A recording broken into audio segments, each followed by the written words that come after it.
Everyone, I got a kind of an analysis video for you, more like a tips and tricks video. Basically a you gotta stop complaining video. I see a lot of people complaining on the subreddit, especially about like, oh, my teammates suck, I can't get into Masters like this, you know, it's impossible to solo carry these idiots, right? I got an AFK or can't win a game like this. Well, you can, right? You just gotta put your team in the best position to do so, or try to solo carry by yourself. And I'm gonna kind of show you how to go about doing that with this. Alright, so we're gonna jump into a game. You're going to kind of see our team comp. I'm playing Charizard. The team comp really doesn't make much sense. Alright, so here it is.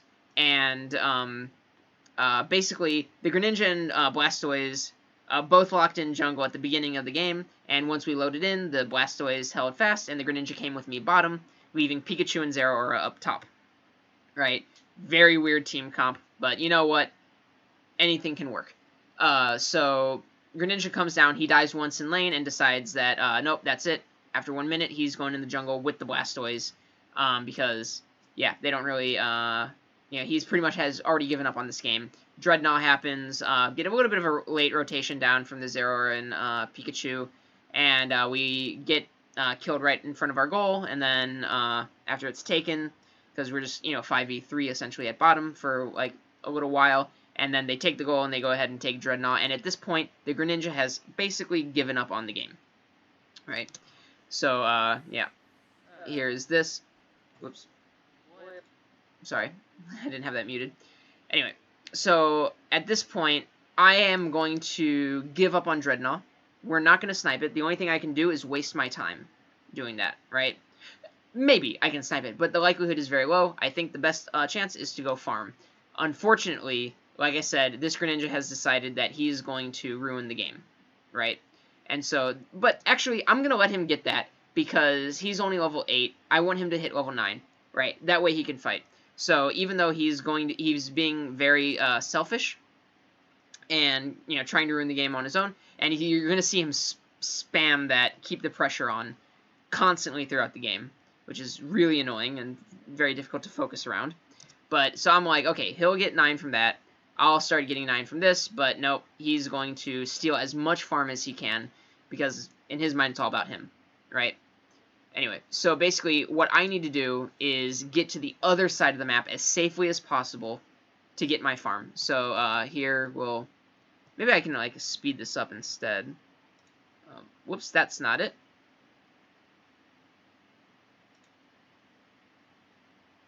Is that it? No. Alright, sorry about that. Where is... Oh, that's right. Now I remember. Okay, anyway. So, yeah. Back to here. Speed up. Okay. So, I'm going to be trying to get around the map as fast as possible. Right? Basically,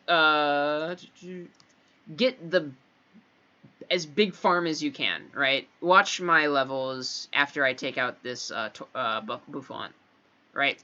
Boom. So that was about half a level right there. You want those, right? Of course, yeah, take little things as they come, right? But I'm skipping over that Corphish because, A, I also want to dunk. This is a key point I forgot to mention. If you want to solo carry your games, get Score Shield. Especially if you want to solo carry from the bot lane. Get Score Shield, because this is the best way to get levels. Don't accumulate, like, 20, 30. Get somewhere around 10 and dunk that. If you have 10 and you have a Score Shield, they cannot stop you. The shield you get cannot be broken by the time it takes for you to dunk 10.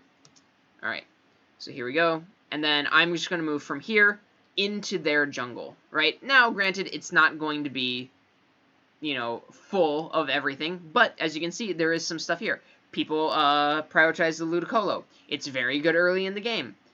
Later on in the game, it's the same experience as the Bouffant, right? So, yeah.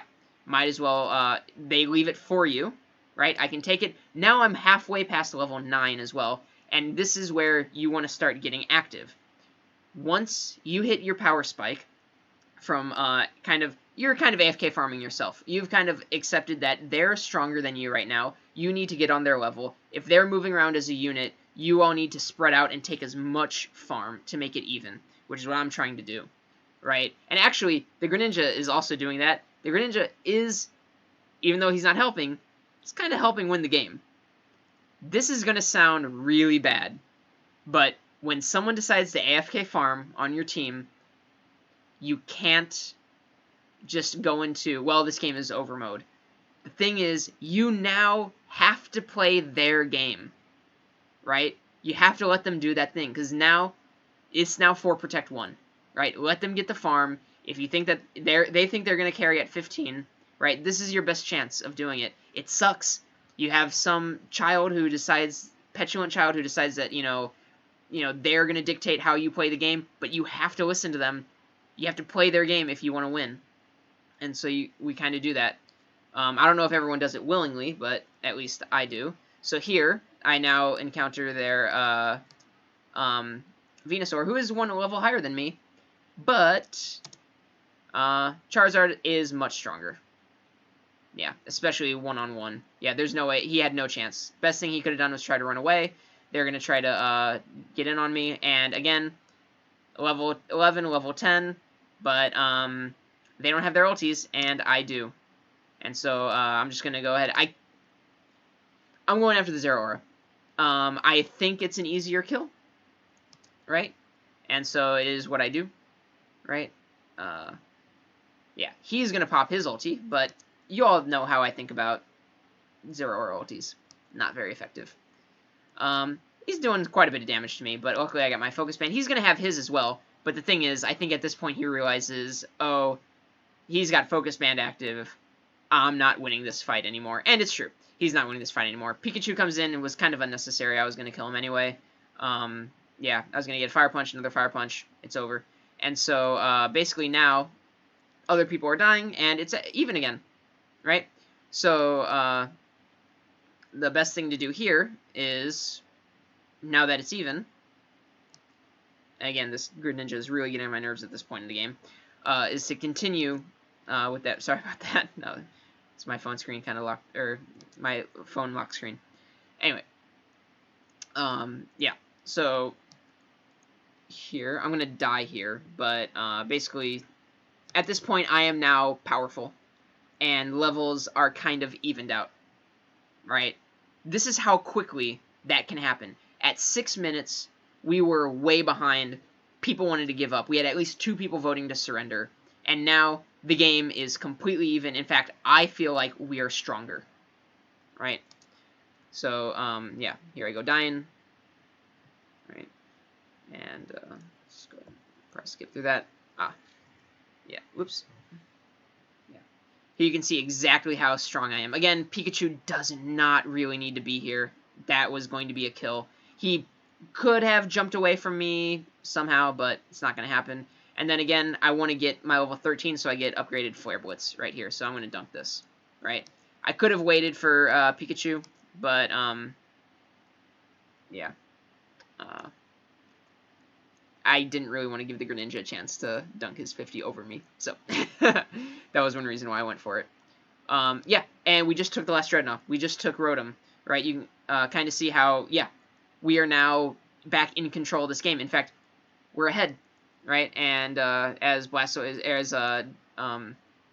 is coming up, it says we're struggling, but really we're ahead. Especially because they're going to have to... Oh, yeah, the Greninja just dunked 100 on them.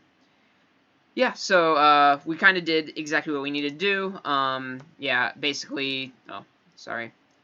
Forgot how quickly that fight happens, right? We forced the issue with Zapdos, even though we don't really need to. And I have my ulti. Look how fast they're going to melt. Yeah, that is just... Yeah, the burn damage is so good. You do have a lot of, yeah, Pikachu and Zeraora going in as well, but... the spread damage that Charizard can deal is really, really good. Greninja's in there as well. Gets a few cleanup kills right there. Kind of saves my life as well. And then we can just go ahead and take Zapdos. At the end of the game, I definitely reported this Greninja for just communication abuse, essentially. And that was that. But, yeah. You don't even have to get the safest farm in the map. Just get farm. Even up the experience, right? They're at an advantage. They're going to try to push, right, their advantage by sticking together as a team. And if you're so far behind that people want to give up, you need to spread out. it's a little risky on their side of the map. They might come back and kill you, but if they're coming back to kill you, they're not pushing objectives. That gives your team time to farm in the middle as well. There's a lot of farm on the map. Utilize it. Right. So that's pretty much my PSA. Hopefully, this kind of gives you an idea of where to go when you feel like the game is lost. Right. It's never lost. Zapdos is always an option, right? But you just need to be smart with your movements, and you just need to hit your timings. Once I got level 9, I was just brawling after that, because I think Charizard is one of the strongest fighters in the game, right? Even without his ulti, right? That level 11 Fire Punch, it's so good, right? Especially if you're fighting around a bunch of things, not just a bunch of like two enemies at the same time. But when you saw me fighting against the Zeraora, right? He was right next to the bees, so my basic attacks were reducing the cooldown of my Fire Punch the whole time by even more than what it would normally be if I was just normally attacking him, which kind of made it more difficult for him to escape, right? So yeah. Find your power spikes depending on which Pokemon you're playing. It's not always going to be 9, 11, and 13, right? It could be anything else. 8 for certain supports, right? It's going to feel really weird, kind of abandoning your team as a support, but if you think hitting your ultimate is the important, if you think hitting your ultimate is what your team needs, go do it, right? Hopefully your team will understand. They might get angry, but again, you gotta do what you think is best, right? And power spikes, I think, are the best. Alright. So, hope it was informative. Hope you use some of this knowledge to solo carry some of your games, right? And what are some of your tips and tricks when your team is behind? What do you do? Right? Let me know. And hope to see you guys in my stream sometime soon. Thanks.